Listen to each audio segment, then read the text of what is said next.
Hello students, तो I welcome all my YouTube channel Rathore classes Mirzaganj. जी हाँ दोस्तों, तो कैसे हैं आप सब? उम्मीद करते होंगे कि बहुत ही अच्छे होंगे, ठीक है ना, और अच्छे से पढ़ाई कर रहे होंगे। जैसा कि आप लोग को पता है कि हमारे चैनल पर राठौर क्लासेस मिर्जागंज जो चैनल है, इसके प्ले लिस्ट में क्लास 12 का चैप्टर नंबर 1 से चैप्टर नंबर 8 तक वीडियो अपलोड है लगातार वे में, ठीक है ना। और चैप्टर नंबर 11 का भी वीडियो अपलोड है। कौन से चैप्टर का? चैप्टर नंबर 11 का। चैप्टर नंबर 11 वाला चैप्टर का नाम क्या है? जैव प्रौद्योगिकी का सिद्धांत तथा प्रक्रम। जैव प्रौद्योगिकी का सिद्धांत तथा प्रक्रम। तो पहले चैप्टर 11 जाकर पढ़िए, उसके बाद ये वाला चैप्टर पढ़िएगा। ये कौन सा चैप्टर है? Chapter number 12। तो चैप्टर नंबर 11 में हम बताए कि जैव प्रौद्योगिकी क्या होता है, उसके सिद्धांत क्या होता है, क्या उसका प्रक्रम होता है, ये चैप्टर नंबर 11 में बताया गया। उसके बाद जब चैप्टर नंबर 12 पढ़ेंगे, ये पढ़ेंगे, तो इस चैप्टर में क्या है? जैव प्रौद्योगिकी एवं उसके उपयोग। जैव प्रौद्योगिकी एवं उसके उपयोग। तो चैप्टर नंबर 11 पहले से ही वीडियो बना चुके हैं, पहले से ही वीडियो अपलोड है, तो उसको पढ़ लीजिए। सबसे पहले 11वां चैप्टर पढ़ना जरूरी है, तभी चैप्टर नंबर 12 समझ में आएगा। ऐसे चैप्टर नंबर 12 समझ में नहीं आएगा। क्यों? क्योंकि जैव प्रौद्योगिकी यहाँ पे लिखा हुआ है, तो आपको पता ही नहीं है कि जैव प्रौद्योगिकी क्या होता है, तो यहाँ पे आगे कैसे समझ में आएगा? आएगा क्या? नहीं आएगा। और जब चैप्टर नंबर 11 पढ़ लीजिएगा, तो उसमें से आपको पता चल जाएगा कि जैव प्रौद्योगिकी क्या है, उसमें हमने बता रखा है।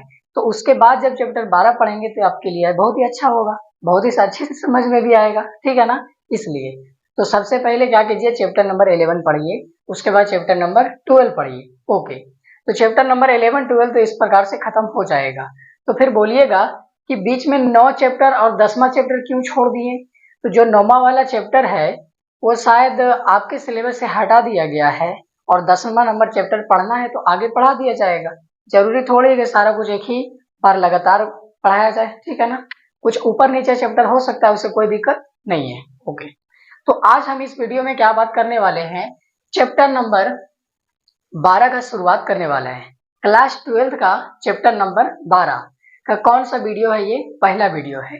इसमें चैप्टर का नाम क्या है? जैव प्रौद्योगिकी एवं उसके उपयोग। जैव प्रौद्योगिकी एवं उसके उपयोग। तो देखेंगे कि जैव प्रौद्योगिकी का क्या क्या उपयोग होता है। तो सबसे पहले देखेंगे कि कहाँ कहाँ उपयोग होता है। तो देखिए, हमने यहाँ पे लिखा है चिकित्सा शास्त्र में। किसमें? चिकित्सा शास्त्र में। जो भी सर्जरी वगैरह होता है उसमें, निदान सूचक में, कृषि में, अनुवांशिकता रूपांतरित फसलें में, ये आगे बताया जाएगा क्या होता है, संसाधित खाद्य में, जैव सुधार में, अपशिष्ट प्रतिपादन में व ऊर्जा उत्पादन में किसका प्रयोग होता है? बायोटेक्नोलॉजी का प्रयोग होता है, जैव प्रौद्योगिकी का उपयोग होता है। तो इन सभी क्षेत्रों में किसका उपयोग होता है? जैव प्रौद्योगिकी का उपयोग होता है। ये सब आपको कॉपी में लिखना है। ओके, अब आगे देखेंगे कि कृषि में जैव प्रौद्योगिकी का उपयोग क्या है। किसमें? कृषि में। कृषि में जैव प्रौद्योगिकी का क्या उपयोग है? यहाँ पे लिखे थे ना कि कृषि में किसका उपयोग? जैव प्रौद्योगिकी का उपयोग होता है। तो अब आगे जानेंगे कि कृषि में जैव प्रौद्योगिकी का उपयोग कहाँ होता है या कैसे होता है। देखिए, फसल फसल को हिंदी इंग्लिश में कहते हैं क्रॉप। फसल को इंग्लिश में क्या कहते हैं? क्रॉप। इसलिए ब्रैकेट में हमने क्या लिख दिया है? क्रॉप। तो कभी भी हम क्रॉप बोले, इसका मतलब क्या है? फसल है, ठीक है। तो कृषि में जैव प्रौद्योगिकी का उपयोग फसल के उत्पादन में वृद्धि के लिए किया जाता है। कृषि में बायोटेक्नोलॉजी का उपयोग क्यों किया जाता है? ताकि फसल के उत्पादन में वृद्धि हो जाए। फसल के उत्पादन में क्या हो जाए? वृद्धि हो जाए। इसलिए कृषि में किसका उपयोग करते हैं? बायोटेक्नोलॉजी का उपयोग करते हैं। क्लियर है यहाँ तक? ओके, अब आगे देखिए, 3 तरह का खेती पढ़ेंगे। आगे क्या पढ़ेंगे? 3 तरह का खेती। कौन कौन? एक है कृषि रसायन आधारित कृषि, फिर आगे है कार्बनिक खेती, फिर आगे एक बताएंगे, ठीक है। तो देखिए, एक क्या है? कृषि रसायन आधारित कृषि। कृषि मतलब खेती, कृषि मतलब खेती। तो अगर आप किसान हैं तो इसको अच्छे से समझ में रहोगे, ठीक है। कृषि मतलब खेती।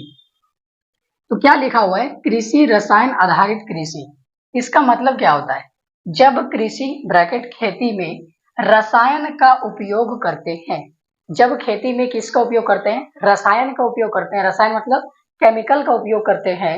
तो वैसी खेती को क्या बोलते हैं? कृषि रसायन आधारित कृषि, कृषि रसायन आधारित कृषि बोलते हैं। जैसे पेस्टिसाइड्स, इसको हिंदी में बोलते हैं पीड़कनाशी, इसको हिंदी में क्या बोलते हैं? पीड़कनाशी या पीड़कनाशक, ठीक है। इसको बोलते हैं कवकनाशी, इसको बोलते हैं कीटनाशी। कीटनाशक का नाम सुने हैं ना, कीटनाशक जो दवाई वगैरह होता है, केमिकल छिड़का जाता है। देखिए, जब अपने खेत में क्या किया, फसल लगाया, तो उस फसल में क्या होता है, कीड़ा लग जाता है। बरसात के टाइम में कीड़ा लग जाता है ना, जी हाँ बिल्कुल लग जाता है। तो उस कीड़ा को मारने के लिए हम केमिकल का छिड़काव करते हैं। किसका छिड़काव करते हैं? केमिकल का। तो आप लोग किसानों को खेतों में इस प्रकार से उजला उजला कलर का केमिकल छिड़कते हुए देखे होंगे, या फिर पानी के सहारे केमिकल मिला करके फसल में केमिकल छिड़कता है, देखे ना, देखे होंगे। तो उस प्रकार के कृषि को क्या बोलते हैं? कृषि रसायन आधारित कृषि। क्या बोलते हैं? कृषि रसायन आधारित कृषि। और ये सब जो केमिकल है, इसका उपयोग रासायनिक उर्वरक के रूप में किया जाता है। इन सभी जो रसायन है, इसका उपयोग किसके रूप में करते हैं? रसायन उर्वरक के रूप में करते हैं। क्लियर है? अब आगे जानेंगे कार्बनिक खेती के बारे में। किसके बारे में? कार्बनिक खेती के बारे में। तो कार्बनिक खेती क्या होता है? ऑर्गेनिक एग्रीकल्चर क्या होता है? देखिए, इसमें मैन्योर क्या होता है? जो घर का कूड़ा वगैरह हो गया, सब्जी का छिलका वगैरह, ये सब हो गया, ठीक है ना। तो मैन्योर, या इसको गाय का गोबर भी बोल सकते हैं, ठीक है। तो इसमें मैन्योर, जैव उर्वरक, बायो इंसेक्टिसाइड और जैविक नियंत्रण का उपयोग किया जाता है। कार्बनिक खेती में किसका उपयोग किया जाता है? मैन्योर का, मतलब गाय का गोबर या भैंस का गोबर हो गया, जैव उर्वरक हो गया, बायो इंसेक्टिसाइड हो गया और जैविक नियंत्रण हो गया। इन सभी का उपयोग किसमें किया जाता है? कार्बनिक खेती में किया जाता है। या इसको सीधा ऐसे भी बोल सकते हैं कि वैसी खेती जिसमें रसायन का उपयोग नहीं किया जाता है, उस खेती को क्या बोलते हैं? कार्बनिक खेती बोलते हैं। अगर हम खेती में रसायन का उपयोग करेंगे तो वो कौन सा कृषि हो जाएगा? कृषि रसायन आधारित कृषि। लेकिन अगर हम खेती में कार्बनिक पदार्थ का इस्तेमाल करेंगे तो कौन सा खेती हो जाएगा? कार्बनिक खेती हो जाएगा, कार्बनिक कृषि हो जाएगा। और कार्बनिक पदार्थ क्या है? मैन्योर मतलब गाय का गोबर, ये सब समझिए, ठीक है। जैव उर्वरक है, बायो इंसेक्टिसाइड है या जैविक नियंत्रण है। तो ये सब जो है, ये सब क्या है? कार्बनिक पदार्थ है। तो इससे खेती करते हैं, तो इस खेती को क्या कहते हैं? कार्बनिक खेती या कार्बनिक कृषि या ऑर्गेनिक एग्रीकल्चर कहते हैं। क्लियर है यहाँ तक? ओके। तो फिलहाल क्या है बताए कि जैव प्रौद्योगिकी का उपयोग कहाँ होता है और कृषि में जैव प्रौद्योगिकी का उपयोग क्यों करते हैं? फसल के वृद्धि के लिए करते हैं, ठीक है। फिर देखें कृषि रसायन आधारित कृषि क्या होता है, फिर देखिए कि कार्बनिक खेती क्या होता है, उसके बाद एक और खेती के बारे में बताते हैं। फिलहाल इतना क्या कीजिए, नोट कीजिए।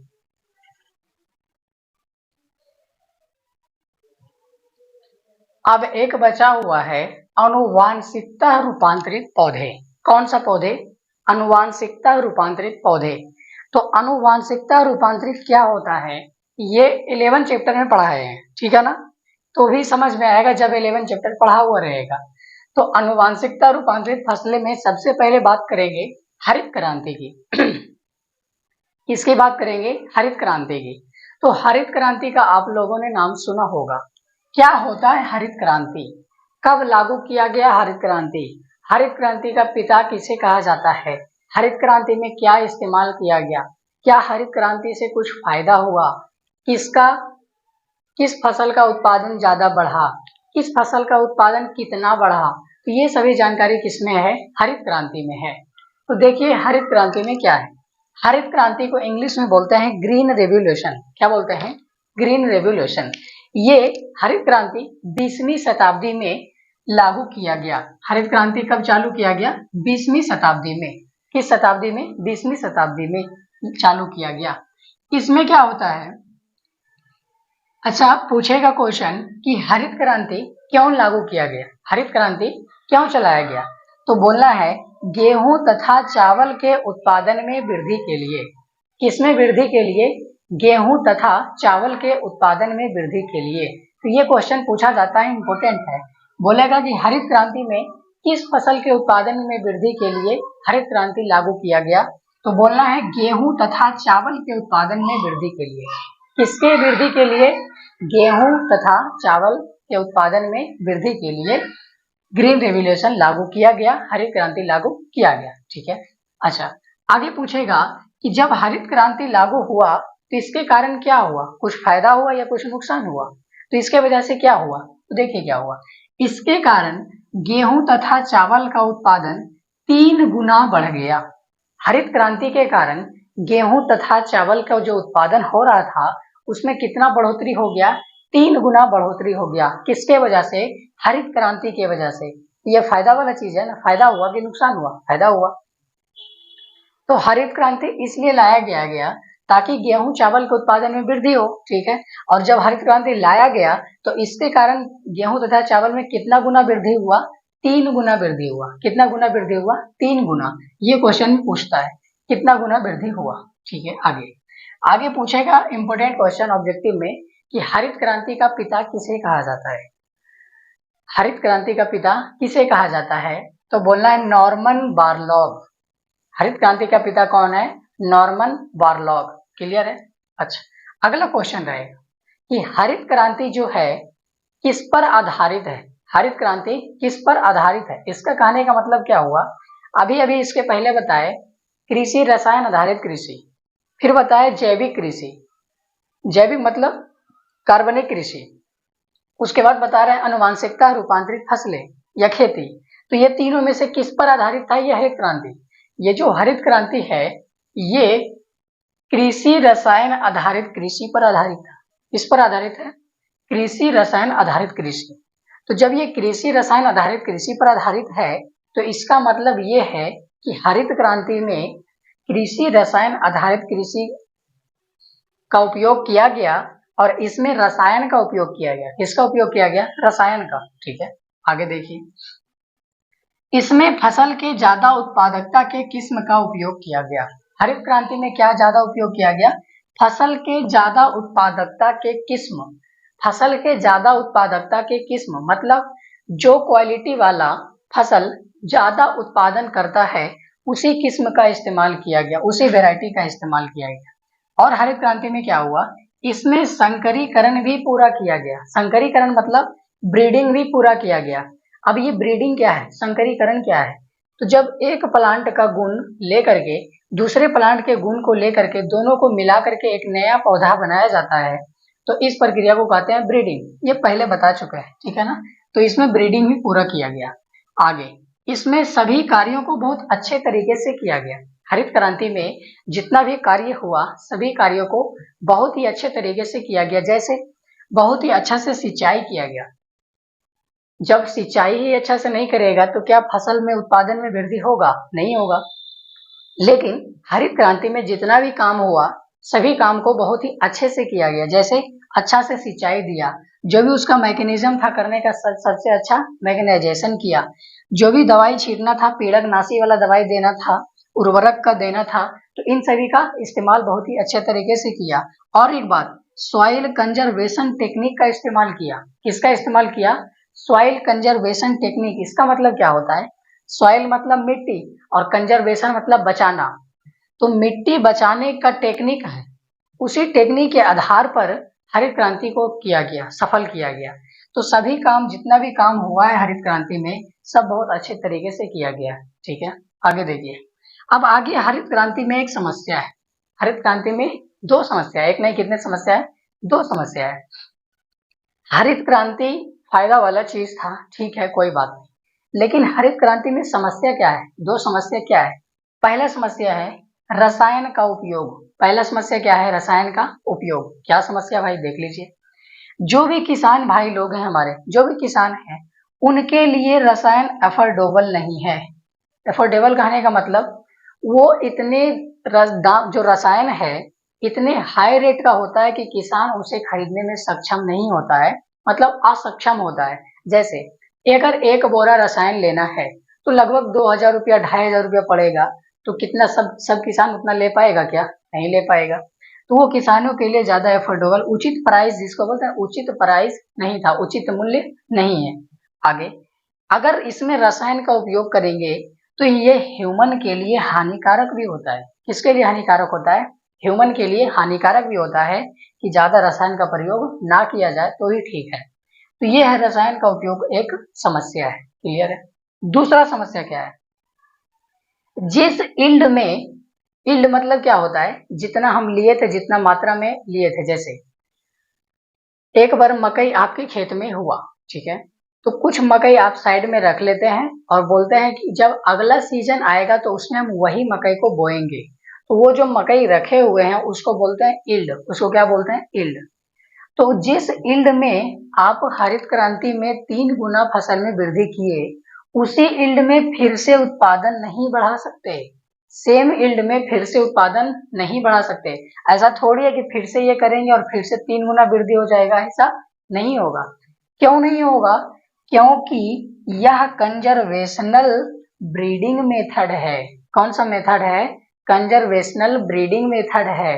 इसमें सॉइल कंजर्वेशन का टेक्निक का इस्तेमाल किया गया है, इसलिए आप उसी इल्ड में फिर से उत्पादन नहीं बढ़ा सकते हैं। तो ये हरित क्रांति का 2 समस्या है। ये किसका समस्या है, हरित क्रांति का 2 समस्या है। तो पूरा समझ में आ गया होगा कि हरित क्रांति क्या है, क्यों लागू किया गया तो कितना वृद्धि हुआ, हरित क्रांति का पिता कौन है, सारा कुछ अच्छे से समझ में आ गया होगा। और ये जो बताए हैं ऐसे क्वेश्चन करके भी लिख सकते हैं। कैसे क्वेश्चन करेंगे, क्वेश्चन आएगा कि हरित क्रांति किसके लिए लागू किया गया, तो बोलना है गेहूं तथा चावल के उत्पादन में वृद्धि के लिए लागू किया गया। अगर क्वेश्चन पूछता है कि हरित क्रांति लागू करने से क्या हुआ, क्या फायदा हुआ, बोलना है इसके कारण गेहूं तथा चावल के उत्पादन में 3 गुना बढ़ोतरी हो गई, तो फायदा ही तो हुआ। ठीक है। बोलेगा हरित क्रांति कब लागू किया गया, तो 20वीं शताब्दी में लागू किया गया। क्वेश्चन पूछेगा हरित क्रांति का पिता कौन है, तो नॉर्मन बोरलॉग है। पूछेगा हरित क्रांति किस पर आधारित है, तो कृषि रसायन आधारित कृषि पर आधारित है। ठीक है। इसी प्रकार से बहुत सारा क्वेश्चन इसमें से पूछा जाएगा ऑब्जेक्टिव, तो आपको याद रखना है। ओके, तो फिलहाल इतना नोट कीजिए।